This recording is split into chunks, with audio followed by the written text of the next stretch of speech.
Hello বন্ধুরা, কেমন আছেন সবাই? তো বন্ধুরা, আজকে আমি রান্না করব ছোট মাছের চচ্চড়ি। এই যে কিছু মাছ নিয়েছি, আর এই মাছটা দিয়ে বিভিন্ন রকমের সবজি দিয়ে একটা চচ্চড়ি রান্না করব। আর এটা খেতে আমার খুব ভালো লাগে। আমার যে কোনো ছোট মাছই খুব পছন্দ। আপনাদের কার কার ছোট মাছ পছন্দ কমেন্ট করে জানাবেন। আর এই যে কড়াইতে রান্না করব, এই কড়াইটাই এখন মেখে নিব।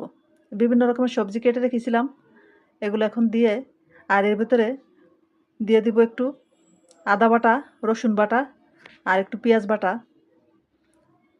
আর এখান দিয়ে দিব কিছু পেঁয়াজ আর রসুন কুচি করে রেখেছিলাম, সেগুলো দিয়ে দিব।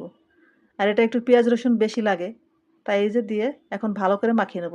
পরিমাণ মতো লবণ দিয়ে দিয়েছি, আর দিয়ে দেবো একটু হলুদ আর একটু জিরার গুঁড়া, আর দিয়েছি এখানে দারচিনি, এলাচ, আর একটু মরিচের গুঁড়া।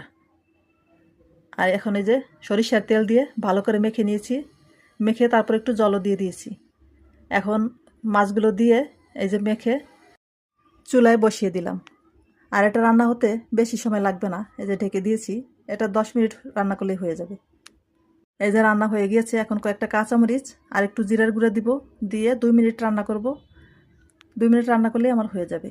এই যে আমার রান্না হয়ে গিয়েছে, এখন এই যে নামিয়ে নিয়েছি, আর দেখেন কত সুন্দর হয়েছে।